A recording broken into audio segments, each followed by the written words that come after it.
Recibimos a nuestro columnista, el doctor Ricardo Serna, un especialista en economía y además ustedes saben que es un dirigente radical, es el presidente de la Unión Cívica Radical de Quilmes. Ricardo, gracias por recibirnos, ¿cómo estás?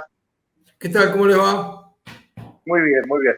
Bueno, a ver, primero, ¿cuál es tu opinión sobre la situación de Rusia, Ucrania, esta invasión, esta guerra, este temor de que haya una tercera guerra mundial?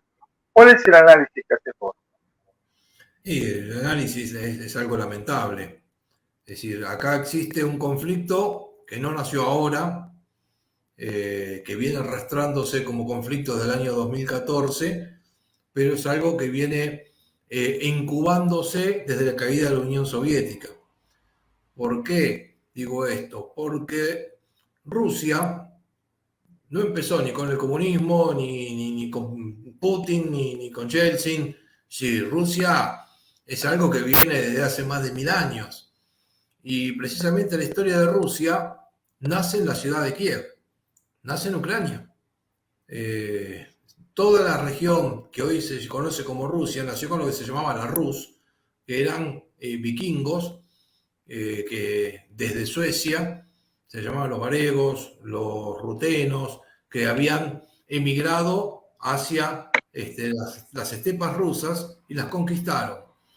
Y en la Edad Media, desde ahí se montó dos grandes centros comerciales que abastecían el comercio de insumos estratégicos para los dos grandes imperios de la zona, que era uno el Imperio Bizantino, el Imperio Romano de Oriente, que es como decirle el Estados Unidos de esa época era, y por el otro lado el Imperio Musulmán.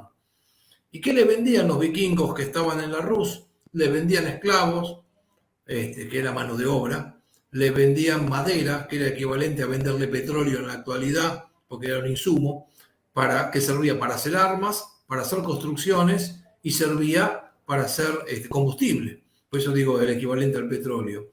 Vendían pieles, vendían ámbar, vendían muchísimos productos que lo traficaban y Kiev llegó a ser la ciudad más poblada de Europa en la Edad Media, porque ustedes se den una idea. Y fue controlada por los rusos. Esto pasó hasta 1256. Ahí toda esa población cayó en manos de las invasiones de los mongoles de Genghis Khan y lo que se llama la Rusia de Kiev se derrumbó. Entonces, ¿por qué te explico esto? Esto para que se entienda que culturalmente decir que Ucrania es algo demasiado distinto de Rusia es como decir que concebís a la Argentina sin la provincia de Buenos Aires. Ellos nacieron ahí y no conciben que se haya desmembrado de su propio seno. Por más que existan muchas tensiones nacionalistas e independentistas, que las respeto, que las valoro, que son genuinas, que no tienen nada que ver, pero te pongo para que vean el punto de vista de la concepción histórica que existe en Rusia respecto de Ucrania, que no es la misma que tienen los ucranianos respecto de Rusia, sobre todo los ucranianos de la zona oeste. Pero Rusia nació ahí. Después, la historia de Rusia sigue porque la reconquista sobre los mongoles se reinicia con Iván el Terrible desde el Principado de Moscú. Entonces ahí el centro de gravedad política pasa hacia Moscú y deja de ser Kiev. Pero siempre estuvieron montados sobre lo mismo. Y Kiev es una de las zonas más ricas del mundo, que fue uno de los pilares de la Unión Soviética.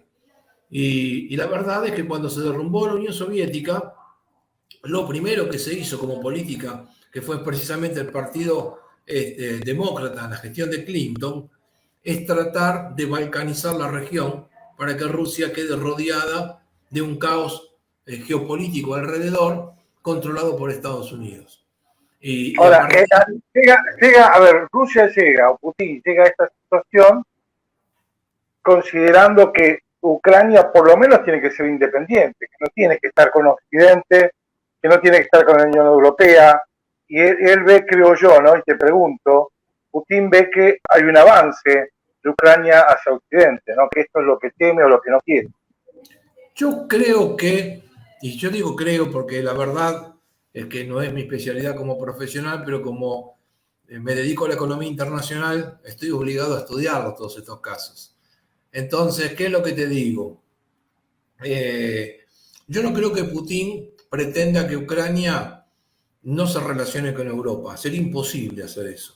Creo que es un error gravísimo. Y creo que más aún después de la invasión, tiene problemas muy serios para controlar la política que se lleva adelante en Ucrania. Es como que la Argentina mañana fuese e invadiese Uruguay y manda a las tropas argentinas a matar a hermanos uruguayos que es como si fueran, nacimos juntos, como si fuera coterráneo, por más que sea en otro país. Uno los siente como propios, no los ve como el enemigo, no los siente como el ¿Y enemigo. qué es lo que quiere entonces? Entonces, a eso le pasa a las tropas rusas en este momento. Y yo tengo información de allá que es así.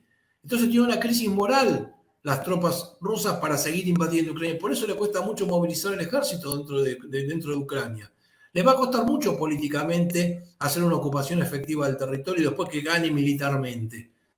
Es un problema que va a tener. Por eso no va a poder frenar la integración de Ucrania con Europa.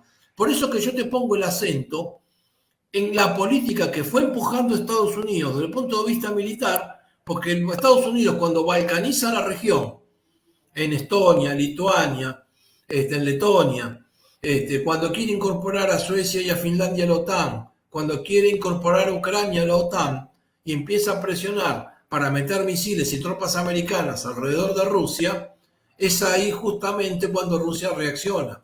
Y creo que ahí se equivoca mucho Estados Unidos con una política agresiva, porque un poco que obliga a que Rusia, si le van a poner misiles a 300 kilómetros de Moscú, más vale que van a reaccionar. Es lo mismo que pasó con la crisis de los misiles de Cuba. ¿Por qué los rusos le mandaron misiles a Cuba? Porque los americanos le pusieron misiles en Turquía. Y Bien, ¿y bueno, cuáles son las consecuencias económicas de esta guerra? y las consecuencias económicas son inmediatas. Sube el precio del gas, sube el precio del petróleo, va a haber una caída importante del rublo que ya empezó, y vas a tener una serie de empresas rusas que van a ir a la quiebra, sobre todo los bancos, por las represalias económicas que se están tomando. Y después, obviamente, va a haber un desvío del comercio, sobre todo de materias primas, que hoy va en el eje Rusia-Europa y va a empezar a direccionarse más a China, que se va a convertir un poco en el soporte de Rusia desde el punto de vista económico en este momento. Y esa es una gran consecuencia. Y obviamente va a aumentar el gas, sobre todo el gas, porque el gas que le provee Rusia a Europa en este momento abastece casi el 40 y pico por ciento del mercado. Y al cortarse el suministro, porque no tienen forma de cobrarlo, la única forma de proveer ese gas es con gas licuado, que lo tienen que llevar desde Estados Unidos casi a un precio 4 o 5 veces mayor de lo que lo pagan hoy. Entonces van a tener un tarifazo que se lo van a tener que bancar.